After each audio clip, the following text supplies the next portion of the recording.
Hello, everyone. Dan here from the Next Issue podcast. On today's episode, we'll be reviewing World of Darkness number one.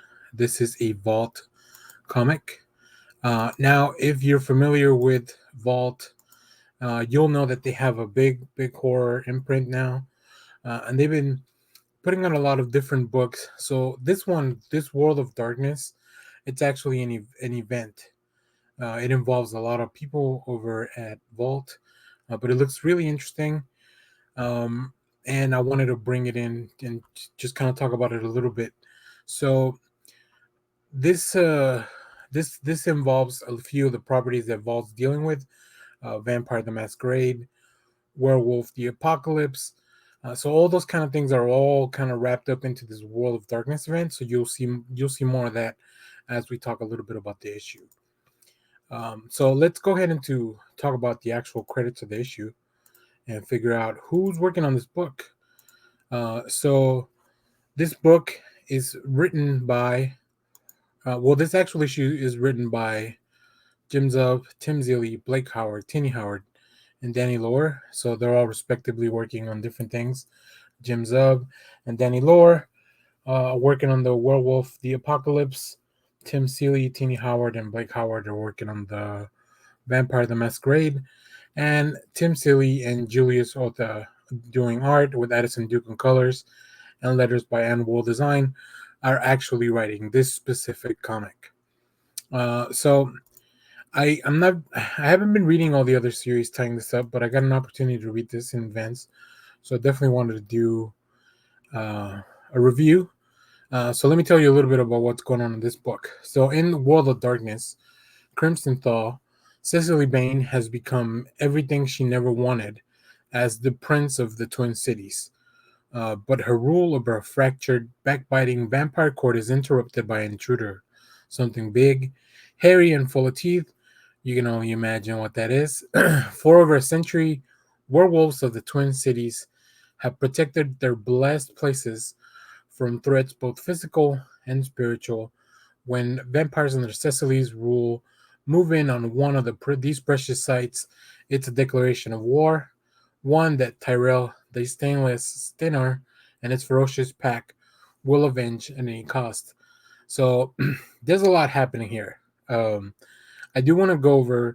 We do get a couple of pages of the beginning. We have this um, individual who is captured. We know she's not Addison. So she may be from a different book. You may be familiar with her. I'm barely being introduced to this character here. Uh, so that's our introduction to the book. So the book starts immediately going swinging. There's not a lot of preamble.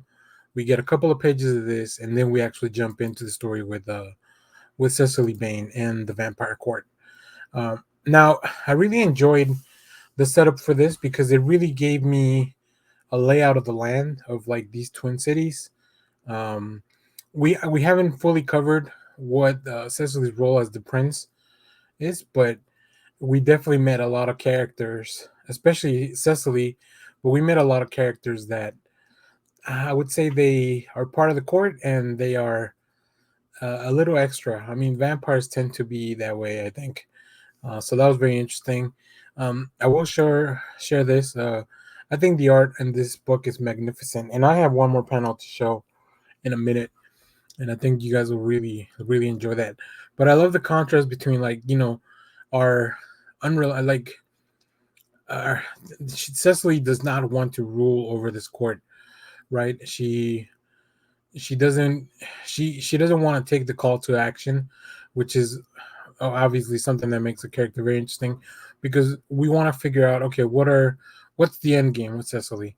Though she finally does. We go to this place. I really like the art. Like the panels are just very dynamic. I think Cecily's design looks cool um, as a vampire, and the tone of the book, because this is all happening. I mean, it's all has to happen at night, right? These are vampires and werewolves and things that come out in the dark that we're dealing with. So, uh, most of the book is narration, which normally would be a bit of a detractor for me. In this case, it was fine. I don't think it took away anything from the story.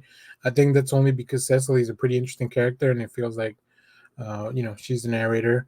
But then we do run into my favorite page of the issue, and this is not really anything too spoilery because we know werewolves are coming. But look at this. My goodness, Addison Duke just killing it here with this werewolf. Uh, Super cool, massive design, especially the angle where it's shot. Like this angle that the page takes, even if the wolf is not as huge as it may be compared to Sicily, like this really makes it look massive and menacing. So yeah, it was really cool. I think it's an interesting setup. I'm the main thing that this book did. I want to go read the other stuff. I want to go read about the werewolves. I want to go read about Vampire the Masquerade.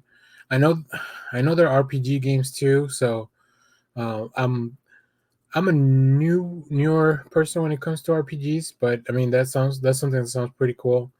So yeah, let me know in the description or in the comment, not in the description. Let me know in the comments if you're reading all the other books. If there's a preferred order, maybe to read this, kind of get caught up on the story. There is one editor's note that points me to an issue of Vampire the Masquerade, but other than that, I feel like this is all pretty. It's a good entry point, I believe, just from what I read, because I feel like I got a complete story, or at least a complete setup for a story where I didn't feel really lost, where I'm like, oh, I don't know anything that's going on here. So, yeah, I enjoy this. So let me know what you guys thought on the comments. Thanks for watching. Remember, we'll be doing our DC fandom stream coming in when DC fandom airs. So patrons will get an invitation to come hang out on stream. So if you're not a patron yet, you can sign up. Hit the link in the description, and then we'll contact you with how to join. So thanks everyone for watching. Let us know what you're reading.